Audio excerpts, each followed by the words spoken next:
கிறிஸ்துவுக்குள் பிரியமானவர்களே, ஆண்டவரும் இரட்சகருமாகிய இயேசு கிறிஸ்துவின் இணையற்ற நாமத்திலே அன்பின் வாழ்த்துக்கள்.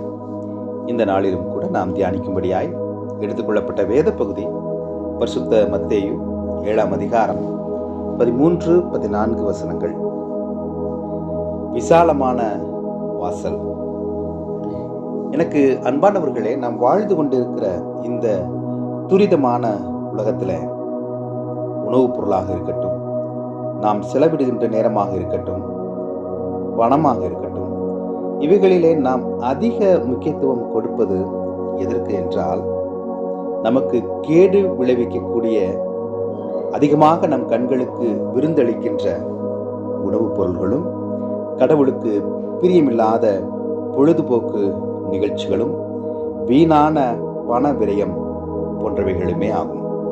ஆம், ஏனென்றால் அவைகள்தான் நாம் இருக்கின்ற இந்த சூழ்நிலையில நமக்கு அதிகமாக கிடைக்கின்றன, அதிகமாக காணப்படுகின்றன.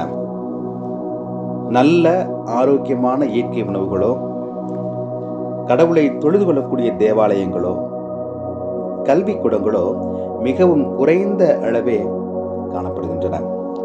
இந்த குறைந்த அளவை, சிறிதளவை தேடி கண்டடைபவர்கள் வெகு சிலர்தான்.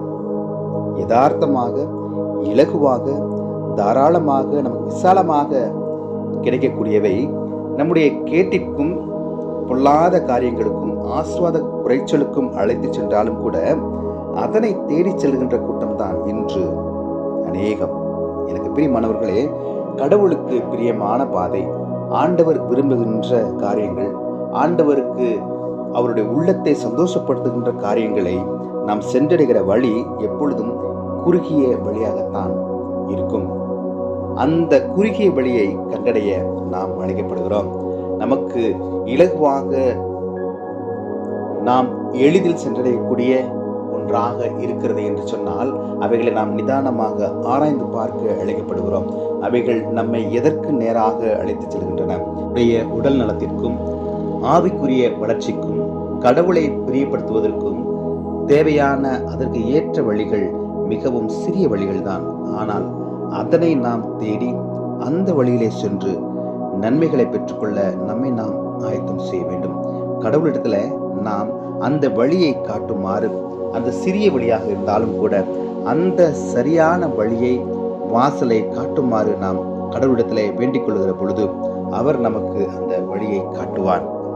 கேடான விசாலமான வாசல் வழியாக செல்லாமல் குறுகிய வாசலின் வழியாக பிரவேசித்து கடவுளுடைய நன்மைகளை பெற்றுக்கொள்ள கடவுள் நமக்கு உதவி செய்யட்டும்.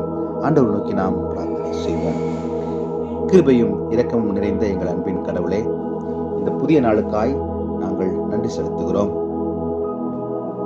கடவுளே, எங்களுடைய வாழ்க்கையில நன்மையான ஈவுகளை பெற்றுக்கொள்வதற்கு ஏற்ற வாசலை எங்களுக்கு நீர் காட்டும்படியாய் நாங்கள் ஜெபிக்கிறோம். கேடான விசாலமான வாசலின் வழியாக சென்று உடல் நலத்திற்கும், ஆவிக்குரிய வளர்ச்சி குறைவிற்கும் ஏற்ற வழிகளை தேடாதபடிக்கு குறுகிய வாசலாக இருந்தாலும் அது உமக்கு பிரியமான வாசலாக இருக்க, உம்முடைய ஆலோசனைகளை கேட்டு பெற்றுக்கொள்கிற, நன்மைகளை பெற்றுக்கொள்கிற வாசலாக இருக்க தேவரீர் நீர் உதவி செய்வீராக. சரியான வழியை தேர்ந்தெடுக்கிற ஞானத்தை உடைய பிள்ளைகளாகிய இதனை கேட்டுக்கொண்டிருக்கிற ஒவ்வொருவருக்கும் நீர் கட்டளையிட்டு நன்மைகளையும், கிருபைகளையும், ஆசீர்வாதங்களையும் வாழ்க்கையை பெற்றுக்கொள்ள நீர் உதவி செய்யுமாறு மீட்பரும் இரட்சகரும் ஆகிய இறைமகன் இயேசு கிறிஸ்துவின் வழி ஜெபிக்கிறோம் எங்கள் ஜீவனுள்ள பிதா.